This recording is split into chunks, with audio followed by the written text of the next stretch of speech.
Boa noite, senhoras e senhores.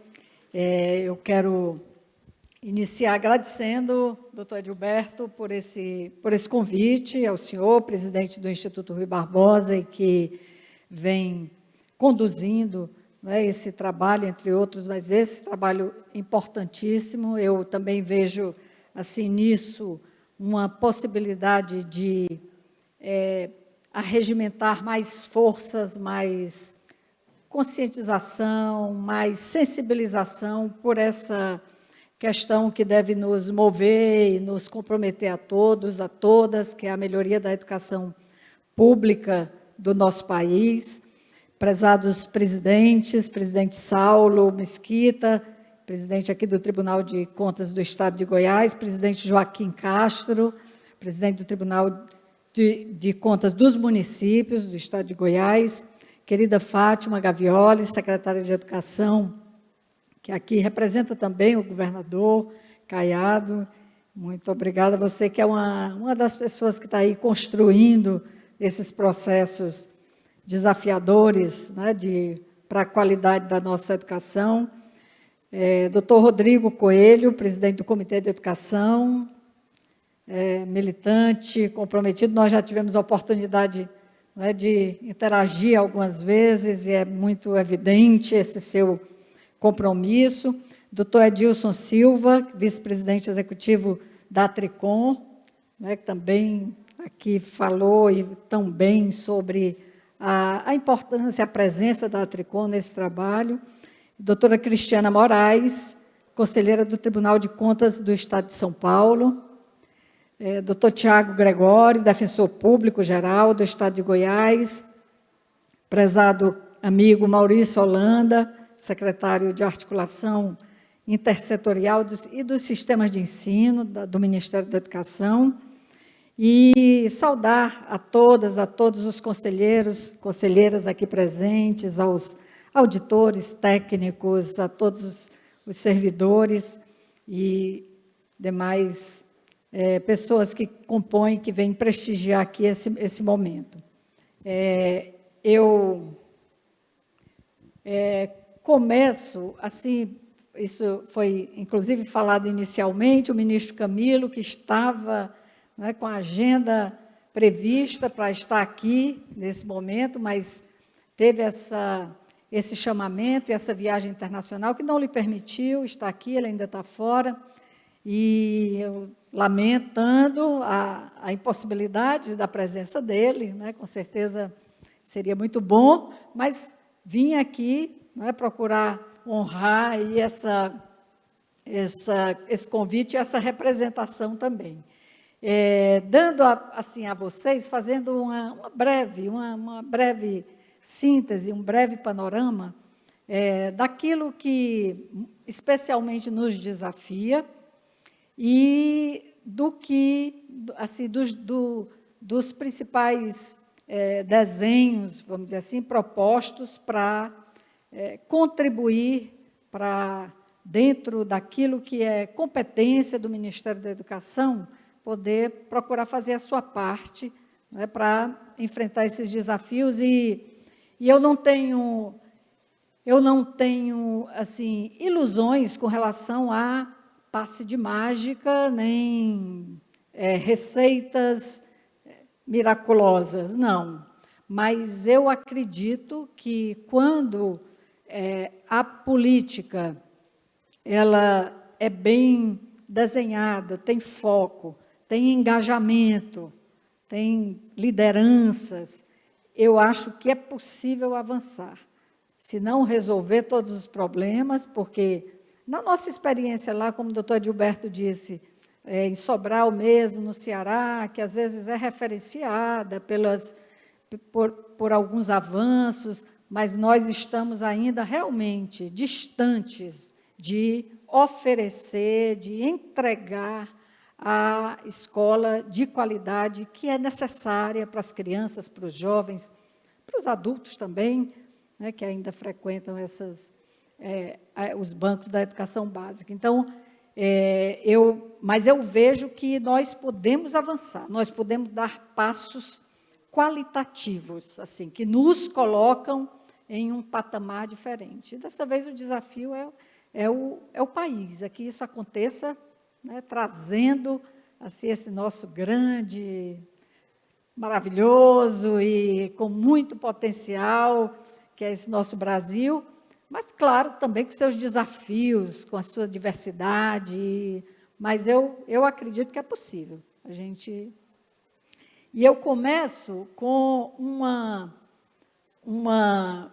também uma reflexão do que já foi tão bem dito aqui. Aliás, as falas, né, muito bem orientadas e muito situadas com relação à essência, à substância das coisas.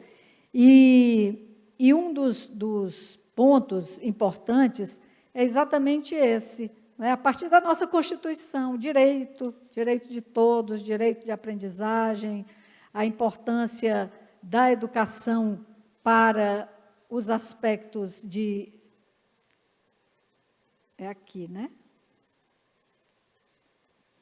De desenvolvimento, né? Vou só dizer que eu estou exatamente na mesma toada do que aqui foi falado, né? Porque a educação de qualidade, as evidências já mostram isso com muita força, de que as repercussões importantíssimas do ponto de vista pessoal, né? do desenvolvimento, da promoção da vida da pessoa, naquilo que ela é capaz de se engajar, até na saúde dela, em outros pontos tão significativos.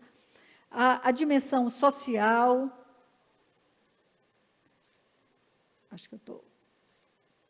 Não, voltando, ó. Pronto, né, nesse outro, pronto. A dimensão social e a dimensão econômica, né, como aqui foi bem registrado. Então, a força que um circuito de qualidade na educação tem para garantir a necessária mobilidade social, para fazer com que as pessoas possam ser mais produtivas, ter perspectivas de trabalho, se livrar das mazelas tão graves, e a violência, inclusive, não é, como uma delas, não é muito difícil. Esses estudos são super ancorados em análises econômicas, em estudos comparativos, aí pelo mundo afora, mas quando a gente observa o perfil das pessoas que estão, por exemplo, no sistema penitenciário, a população carcerária, observe o perfil dos jovens que estão internos, cumprindo medidas socioeducativas. Veja a média, veja qual é a realidade da formação escolar. Como média, assim, não completaram, não conseguiram completar o ensino fundamental, né, em níveis importantes de analfabetismo funcional. Então, isso não é por acaso, né? Isso não é por acaso. E os aspectos relacionados à economia, né? Nós que sabemos o quanto nós precisamos, nesse Brasil, elevar o nível de renda, né, de grande parcela da população, e que porque a renda, a possibilidade das famílias terem uma melhor condição de criar seus filhos, isso faz uma diferença muito grande, isso é um fluxo assim, a favor, né, de tantas coisas. Do contrário, a gente fica remando aí contra uma correnteza muito forte, que é a extrema pobreza, a miséria, desagregadora, desorganizadora da vida das pessoas. Então, assim, eu acho que essas evidências, elas só precisam entrar ainda de forma mais forte, mais assimilada na nossa... assim, não sei nem como é que eu expresse assim, mas na veia, sabe, do país, assim, porque eu acho que isso a gente tem um movimento, né, tem engajamentos, isso aqui, né, do que se trata isso hoje, é um exemplo entre tantos outros, mas ainda eu acho que a gente precisa fazer parte ainda da nossa cultura, assim, aquela mais raiz, sabe? A gente entender e, inclusive as classes sociais mais abastadas, né, como a gente diz, né, os que têm uma condição, precisam, eu acho, sabe, compreender que a gente não vai longe se não tiver realmente uma ação que seja essa de transformação das oportunidades para as novas gerações nesse país. E está aí o Ministério da Educação, só ilustrar aqui a estrutura, cheia de sigla, né, meio, mas assim, a estrutura do Ministério da Educação tem a SEB, que é a Secretaria de Educação Básica, diretamente responsável, portanto, por essa política das crianças e dos jovens, por essa cooperação, a CETEC, que é uma Secretaria da Educação Tecnológica, porque vocês sabem que o Ministério da Educação tem a rede de institutos federais e a CESU, que é responsável pela rede de universidades, como ali suas redes próprias, portanto, uma responsabilidade direta. Há grandes tarefas com relação a isso, tarefas muito importantes de todo esse potencial, tem muita coisa boa acontecendo no âmbito desse ensino superior, formando, graduando a população, os jovens principalmente, e oferecendo também serviços e ciência e possibilidades de inovação, tudo isso nós encontramos na nossa rede, mas nós encontramos também ainda muitos desafios, assim, necessidades também de avançar, de melhorar, de responder com mais eficiência para uma série de questões, inclusive para o aspecto relacionado à formação de professores, que é um dos processos estruturantes que, com certeza, o Ministério da Educação precisa olhar e trabalhar. Nós já temos, inclusive, um grupo de trabalho instaurado, com uma participação ampla de representações, mas para a gente olhar, né, de forma mais refinada com relação aos processos de formação inicial de professores. E aí, tanto no que diz respeito à própria rede pública, como também as instituições particulares. Nós temos também a Secretaria de Regulação do Ensino Superior, responsável pela autorização dos cursos e pela supervisão deles, a SECADI, que foi restaurada, essa secretaria, nessa gestão, que é a Secretaria de Diversidade, que tem hoje um foco, não é, muito forte, muito específico, em um aspecto que muito nos desafia, que é a equidade.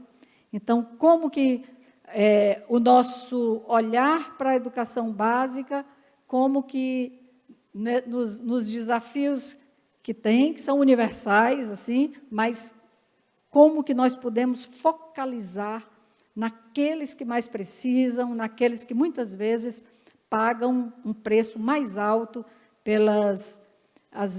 muitas vezes pela condição de vida, muitas vezes pela sua origem, pela cor, pela raça, pela etnia, então a gente precisa tornar isso mais visível para que as ações também possam ser melhor endereçadas. E tem a Secretaria de Articulação Institucional e com Sistemas de Ensino, que é o Maurício, que está responsável com a equipe dele, e que tem esse papel muito importante, porque nós temos aí processos também bem potentes para acontecerem, para se desenvolverem, como, por exemplo, o Sistema Nacional de Educação, né, que é um dos, além do Plano Nacional de Educação, cuja vigência encerra esse ano, e que, portanto, já exige também todo um processo aí de engajamento, de trabalho, ele já está, como se diz, agarrado com isso, e outras tantas coisas importantes, porque nosso trabalho, ele se dá, né, por excelência nesta articulação e nessa cooperação. Aliás, esse é um dos compromissos do ministro Camilo Santana, fortalecer esse regime de colaboração e ter uma abertura real, verdadeira, né, para construir juntos, para que nós possamos ter essa cooperação horizontal e forte, necessária, para a gente ter chance de sucesso. Nós temos também o INEP, Instituto Nacional de Estudos e Pesquisas, da Anísio Teixeira, a CAPES, que cuida da pós-graduação, mas que tem também uma importância grande nessa questão relacionada à formação de professores, e o FNDE, que é o Fundo de Desenvolvimento e que é responsável pela operacionalização de investimentos e de processos importantes junto às redes. Então, considerando a nossa participação e responsabilidade, né, em todos os níveis, eu fiz hoje um enquadramento mais relacionado à educação básica. A educação básica que está estabelecida como uma prioridade, um status de prioridade nesse governo, pelos óbvios motivos, pela urgente e necessária resposta que nós precisamos dar à melhoria e às crianças e aos jovens, especialmente tendo vivido esses anos impactados pela pandemia. Praticamente 2 anos, né, das escolas suspensas, e nós sabemos que isso aprofundou muitíssimo, a desigualdade. Já era ruim, já não era bom, né? Assim, o resultado, por exemplo, de alfabetização, nós vamos ver um pouquinho aí, mas piorou e agravou muitíssimo, e nós temos aí um passivo, né, secretária, para dar conta, porque especialmente os mais novos, mas em todos os níveis a gente percebe. Nós temos aí, eu vou passar assim rapidamente esse panorama com relação ao acesso. Na educação infantil, nós ainda estamos, né, distantes do cumprimento da meta do Plano Nacional, né, que, com relação à educação infantil, nós precisaríamos estar já com 50%, né, de matrículas nas creches, por exemplo, e nós estamos aí com 36. Quem disse que eu enxergo? Eu estava... Só se for de pertinho com óculos. E a pré-escola, nós temos já 92,5% com relação à cobertura, porque é uma coisa importante responder, né, a esse aspecto da cobertura, mas nós sabemos como ainda é um grande desafio a qualidade desse atendimento. Mesmo esse atendimento já nesse percentual da pré-escola, que é obrigatória, portanto, nós ainda temos que avançar, mas a qualidade desse atendimento, ele ainda... E aqui o relatório apresentado aqui, né, já mostra, já nos dá sinais, e com relação à pré-escola, isso não é diferente. O ensino fundamental, nós temos uma cobertura universal, mas nós assim, esses pontos que o doutor Edilberto falou aqui, eu considero muito importante. O doutor Gilberto chamou a atenção para, e aí numa série histórica, para os avanços que aconteceram. É importante reconhecê-los, né? E nós sabemos que algumas coisas que, quando a gente se reporta, algumas poucas décadas atrás, nós sabíamos, quando eu comecei lá em Sobral, como secretária do município, havia, no histórico recente, escolas que terminavam o ano fechadas, porque os meninos tinham ido embora. Especialmente em distritos, ia saindo e tal, fechava a escola, né? Chegava a acontecer isso. Escolas, um atendimento reduzido, distorções de idade série altíssimas, abandono, né, assustador, tudo isso. E nós, ao longo do tempo, nós, né, a educação pública, assim, tivemos avanços importantes, mas nós ainda precisamos nos conectar com um ponto que que eu considero de extrema gravidade, que são os baixíssimos níveis de aprendizagem. As crianças estão na escola numa aparente normalidade de funcionamento, mas uma grande parcela delas não está aprendendo. Esses mapas mostram, inclusive, os níveis relacionados à alfabetização. Nós vemos de 2019 para 2021 a mudança para pior, relacionado aos níveis. Vocês veem aí, não sei se dá para ver também, deve estar pequenininho para vocês, mas são as cores aí mais escuras, né? Exatamente, o vermelho é mais escuro e tal, significa exatamente aquele nível mais rebaixado, que são as crianças não alfabetizadas. Então, nós tivemos Então, veja, uma escola que não está conseguindo alfabetizar, né? Não está conseguindo alfabetizar. Então, isso aí eu acho que, sabe, tem que dar aquela sacudida, né? E não é no sentido de buscar culpados, não, sabe? Eu nunca na secretaria, seja no município, seja no estado, eu sempre procurei transmitir para as pessoas, e aí para nossos professores, né, diretores e tal, que nós não estávamos buscando culpados. Nós estávamos querendo exatamente nos responsabilizar a todos. E aí cada um tem a parte que lhe cabe. E ninguém pode empurrar para o outro, não é? Porque na hora que você abdica daquilo que é a sua competência, vai fazer falta no circuito que precisa funcionar bem.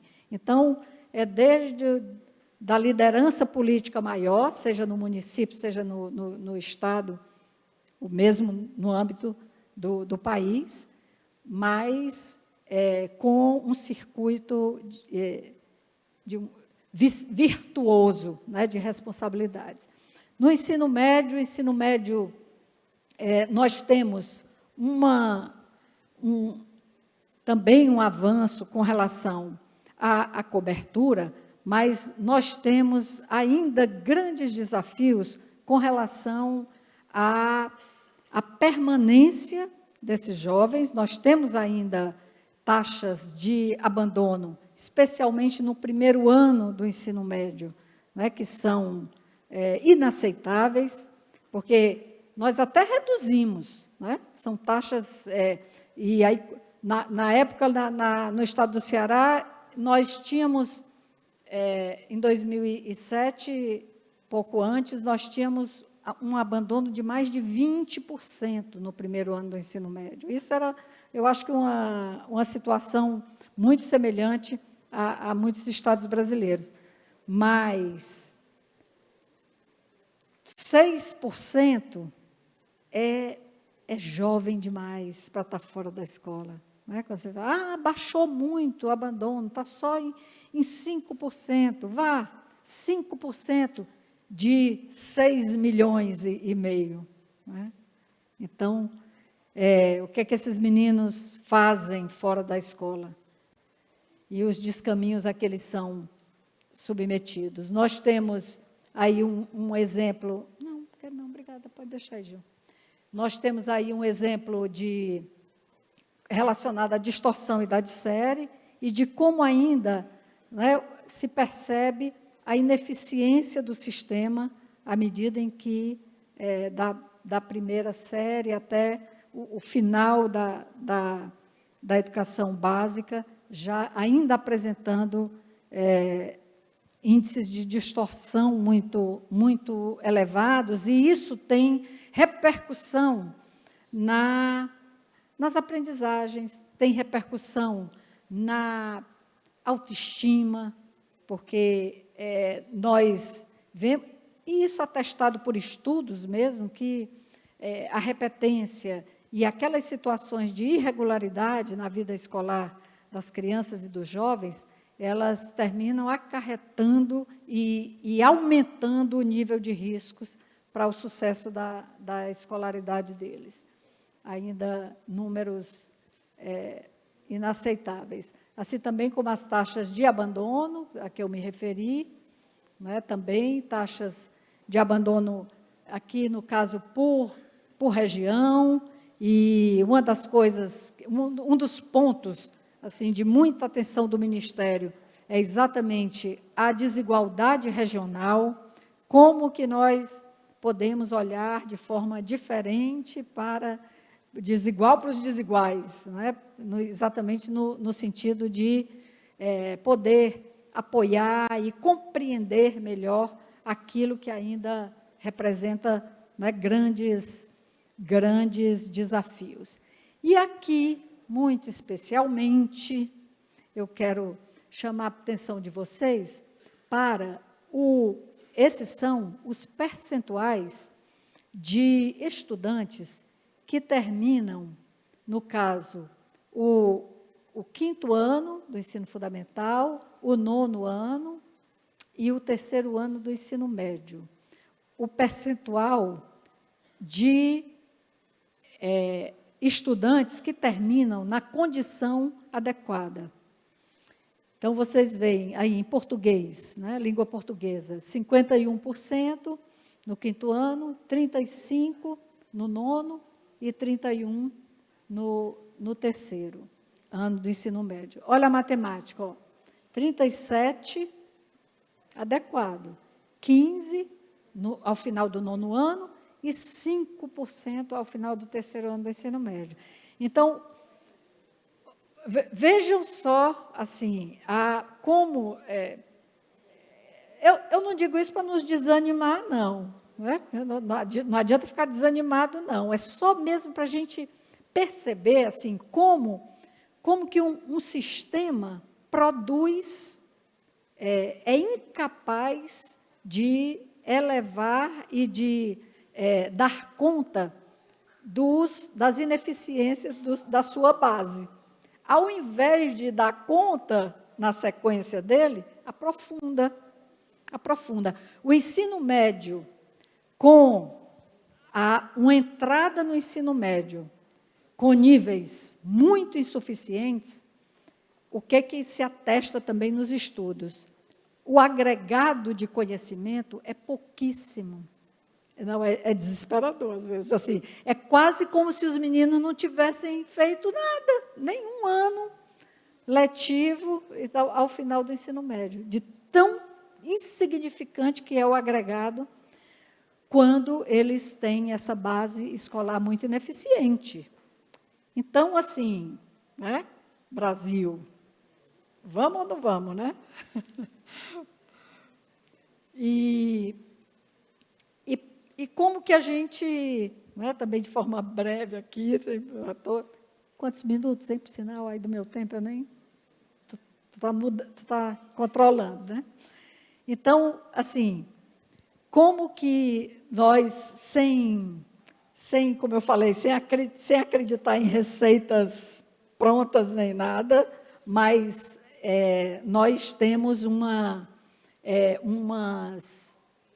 a definição de programas, de ações prioritárias, que nós acreditamos que vem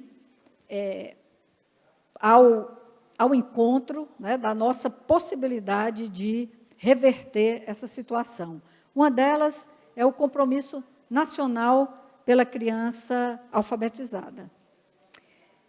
É a base, é resolver a base, é fechar a torneira do analfabetismo, é fazer com que essa criança tenha o direito dela garantido de aprender a ler e a escrever na idade certa. Não é nada extraordinário, é só na idade certa. E isso não... Assim, esse é o cenário, né? Em 2021, 2,8 milhões de crianças concluíram o segundo ano do ensino fundamental, desse total, 1,7, ou cerca de 61% apresenta baixo desempenho, né? Reforçando... Dá para... ver se...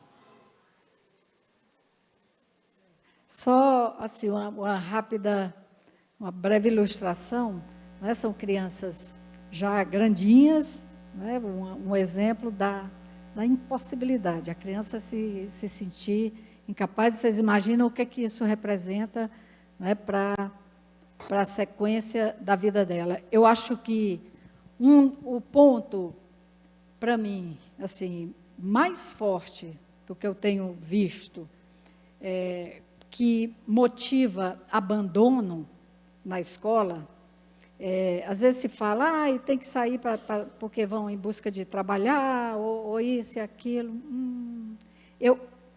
Pode ter, pontualmente, mas o que a gente verifica mesmo é que o abandono, ele acontece pela absoluta falta de capacidade que a criança, que o jovem, o adolescente sente de acompanhar aquilo, de fazer sentido para ele. Então, esse tipo de insucesso, ele constrói, infelizmente, ali as bases do abandono, que vai acontecer mais cedo ou mais tarde, quando, muitas vezes, a criança vai passando de ano para ano, e tudo aquilo fazendo muito pouco sentido para ela. Então, de certa forma, assim, uma condenação, né? Meio que uma condenação do processo, da chance de sucesso de uma criança. Então, o desafio envolve as questões relacionadas às dificuldades que muitos municípios brasileiros têm, né? Dificuldades, às vezes, técnicas e, às vezes, orçamentárias também, para desempenhar as ações. A importância também de nós colocarmos os estados no seu papel importante de coordenador no território dessa política. Faz muita diferença quando o Estado entra, né, cumprindo o seu papel de cooperar, de ser corresponsável, mesmo que a matrícula não seja dele, mas é muito importante essa cooperação. Nós aprendemos muito, né, doutor Edilberto, com a nossa experiência no Ceará e com a força que tem essa cooperação. E porque o crescimento, ele acontece realmente de forma mais equitativa, ninguém vai ficando para trás, os municípios que têm mais dificuldades, eles são identificados e as ações de intervenção podem chegar a eles de forma mais eficiente, a política melhora, o nível, a responsabilidade da política, sabe? Porque isso aí é uma das coisas que eu, pessoalmente, acho.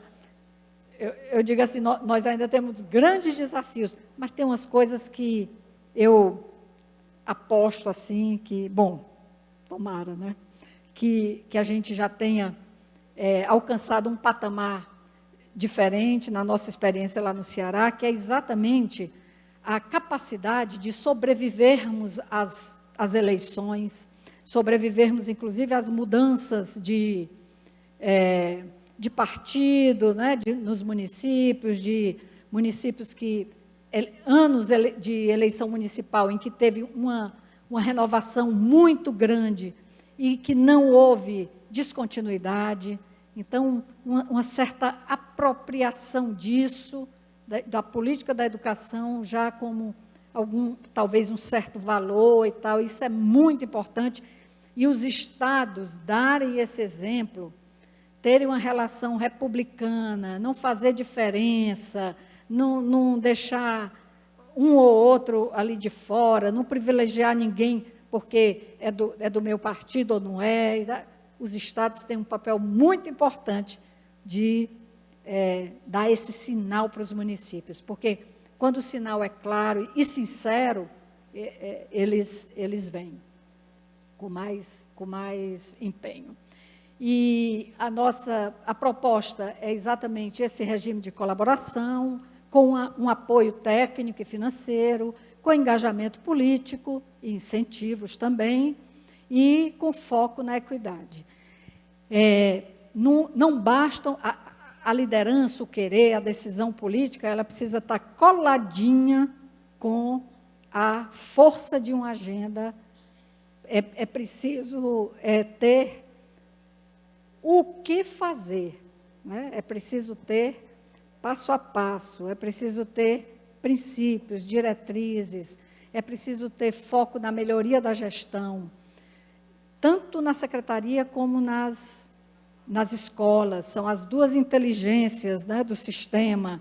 Então, cada uma precisa fazer bem a parte que lhe cabe, para acabar com aquela história de uma ficar botando a culpa, o esporte preferido, né, às vezes, da gente, ficar botando a culpa no outro. Não é a secretaria que não sei o quê, não é a escola que não faz e tal, não. Vamos ver quais são as competências de cada uma das instâncias e ajudá-las para que possam cumprir da melhor maneira possível, cumprir os 200 dias letivos, nenhum a menos, nenhum. Porque se afrouxar um, é fácil afrouxar outro, é fácil outro. Então, são coisas assim. Eu sempre digo, a minha esperança de dar certo, da gente poder melhorar, é que é simples, não é nada extraordinário, não é nada, somos nós mesmos. É a nossa força mesmo, a força das nossas equipes. Agora, precisa ter sinceridade na história, né? Precisa ter determinação, porque são esses pontos que fazem com que as pessoas vejam que é para valer. Então, quando a mensagem chega com essa força, que é para valer mesmo, as intenções são claras. É claro que, às vezes, existem as tensões, porque tem avaliação. No primeiro momento, a avaliação, né, às vezes mal vista e tal, mas depois, quando as pessoas vão entendendo o real motivo daquilo, aquilo passa a ser assimilado e tem repercussão muito positiva, inclusive nas escolas. Só esse videozinho para a gente ver uma outra condição, que é o que nós desejamos, que todas as crianças cheguem assim no segundo aninho, primeiro e segundo ano. O homem levava um burro pela estrada. O burro conseguiu se soltar e saiu correndo de um grande buraco. Aborrecido, fazia força para cair no buraco. Pronto, a ferramenta que eles precisam, para seguir em frente, né? Então, é essa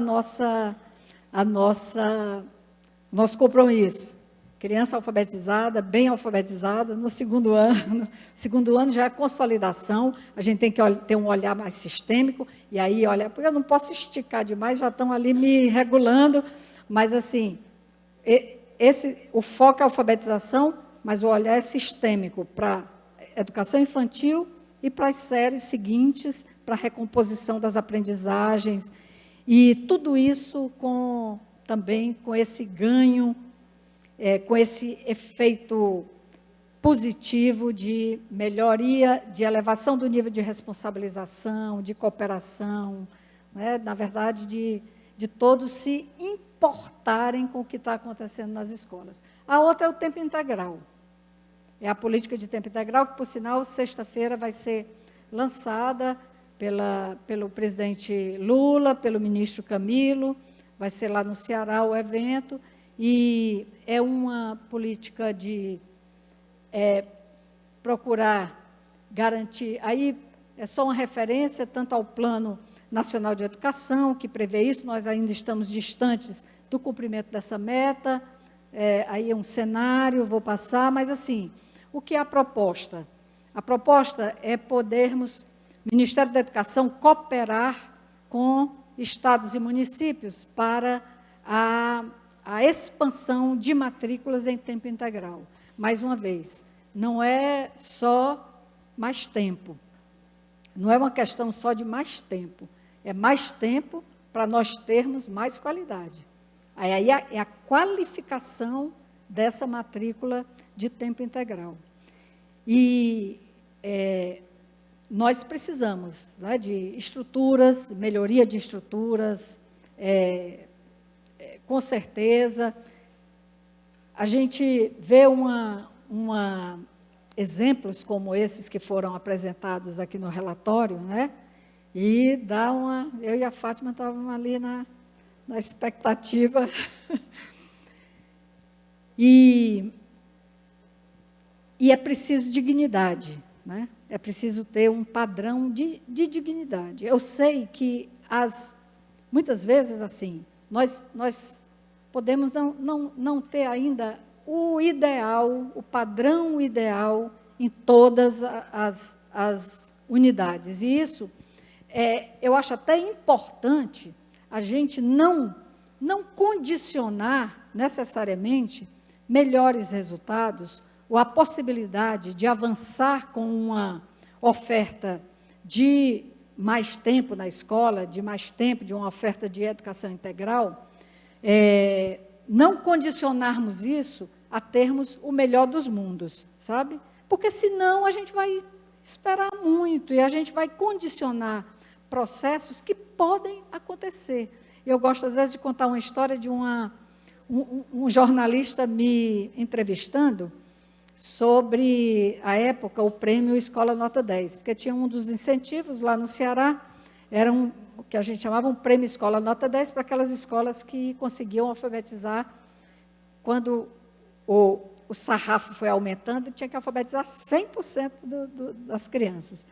E o jornalista me disse assim: secretária, eu visitei a escola tal, em tal município, e é uma escola nota 10? Eu disse, é escola nota 10. Mas, secretária, a estrutura da escola é tão ruim. Pois é. Mas, a escola nota 10, ele ficava, mas, secretária, a escola não tem nem biblioteca, não tem quadra esportiva, não sei o quê. Pois é, para você ver. Eu dizia para ele, né? Só vendo até onde... Aí ele disse assim, não, eu disse assim, mas a escola conseguiu alfabetizar todos os alunos. Aí ele disse assim, mas não seria, então, aluno nota 10? Tá. E este aluno, quem é que cuida dele? Quem é que está provendo ali o processo de ensino e acompanhando? Professor, né? Sim, o professor, mas quem é que está ajudando o professor? Como é que essa escola está se organizando? Porque é uma das coisas mais importantes no elenco daquilo que é valorização de professor, é apoio, é ter estrutura na escola, é ter uma escola voltada para apoiá-lo. Uma escola que considera a sala de aula a coisa mais importante, né? Que é. Então, aí eu sempre conto, às vezes, essa história, porque essa coisa, realmente, se você entrasse na escola, ela deixaria muito a desejar, em termos daquilo que a gente deseja, que a gente se esforça e tal, né? Agora, dignidade é inegociável, né? Padrão de dignidade, mas, assim, nós temos, nessa possibilidade de pactuação com estados e municípios, tem um recurso financeiro, uma cooperação financeira para a implantação dessas matrículas. Depois, no segundo ano de funcionamento, elas já estão computadas no Fundeb, é porque na partida, né, no primeiro ano, a rede ainda não recebe por aquela matrícula em tempo integral, porque só vai no censo, é informado no censo do ano, com repercussão para o ano seguinte. Então, o MEC tem essa cooperação financeira, mas, além dessa cooperação financeira, nós temos uma agenda também que precisa ser potente, com rede de governança, de acompanhamento, horizontal, cooperação horizontal, sabe? Eu sempre digo, vamos tirar o salto, porque aqui não tem ninguém chefe de ninguém. Cada rede, cada ente tem a sua autonomia, o seu sentido de responsabilidade com relação a tudo. Mas é uma cooperação também onde cada um de nós precisa fazer a parte que lhe cabe, porque na hora, inclusive, em que o Ministério faz uma cooperação financeira, ele responde também por isso, né? Então, é uma cooperação mesmo, uma responsabilização, uma solidária, né, de todos os entes, no sentido da gente conseguir avançar e da gente fazer o melhor possível. É só um sentido desse circuito, nessa linha de que não é só mais tempo, mas ampliar, né, para poder formar melhor, para fomentar aquilo que os insumos e materiais pedagógicos e processos curriculares também de mais qualidade, porque o que é a grande questão é um tempo integral que vincule os meninos, não é a criança ficar arrastada ou obrigada ou descontente, não. O esforço é exatamente a possibilidade de, nesse mais tempo, trabalhar também um currículo que bote os bichinhos para estudar bem, né, com apoio e tal, mas que seja também, que possa dialogar com eles, especialmente os adolescentes novinhos e os jovens do ensino médio. Então, é só nesse sentido. E um outro ponto que eu também pode passar, não vou me deter muito por conta do tempo já, mas só sinalizando também esse compromisso, que aí é uma ação não finalística, né, como as outras duas são exatamente voltadas para elevação e melhoria de resultados. Aí é um meio, é um recurso, né, que hoje cada vez mais se mostra fundamental, que é a conexão para o bom uso da tecnologia para fins pedagógicos. A ideia, e aí tem algumas informações também, que eu não vou mais detalhar, mas, assim, o compromisso do Ministério é esse que o ministro Camilo sempre vem afirmando. É uma conexão que não basta dizer que tem internet, né? Tem banda larga e tal, não, mas a qualidade da banda e também, para dentro da escola, aquilo que a escola tem, ou que precisa ter, em termos de equipamentos e de processos, porque não adianta também, nós também já estamos vendo isso, que não adianta, não se trata só de botar um tablet na mão de cada um, ou, né, ter um equipamento bacana, tecnológico, uma lousa digital e tal, se a vida real e a dinâmica do trabalho dos professores ainda não é capaz de usar aquilo, de usar bem aquilo. Então, esse compromisso da conectividade é mais assim com essa perspectiva de construção, né, de construção dessa força de recurso para fins pedagógicos. E a gente pode fazer muita coisa bacana. Tem muitos objetos aí, muitos desses produtos educacionais que pode perfeitamente fazer complementação de tempo de estudo, sem a presença do professor, e, claro, com o acompanhamento e com a tutoria dele, mas em outros tempos, o aluno em casa, ou mesmo dentro da escola, a gente pode ter muita coisa bacana com esse recurso disponível para todas as escolas. Mais uma vez, a desigualdade é grande, e aí especialmente o Norte e o Nordeste, né, são muito ainda, tem um nível bem diferente do restante do Brasil, mas, assim, o que nos compromete, o que nos convoca é exatamente poder contar com esse nível de engajamento e de liderança, né, no país como um todo, para nós sermos capazes de, definindo as nossas metas, né, a gente dar essa resposta para a sociedade, para a vida, né, a perspectiva de vida mesmo, porque todas a escola não é a salvação, né, não é a tábua de salvação de tudo e tal, claro que não, nós sabemos da complexidade das coisas, mas com uma boa escola, uma escola que vincula essas novas gerações, a gente tem sim a oportunidade de ver transformações fundamentais e que, com certeza, todos nós desejamos para o nosso Brasil. Então, muito obrigada pela atenção de todos e obrigada também pelo compromisso, pelo trabalho e que vocês estão empenhados e que vai ser muito importante, com certeza.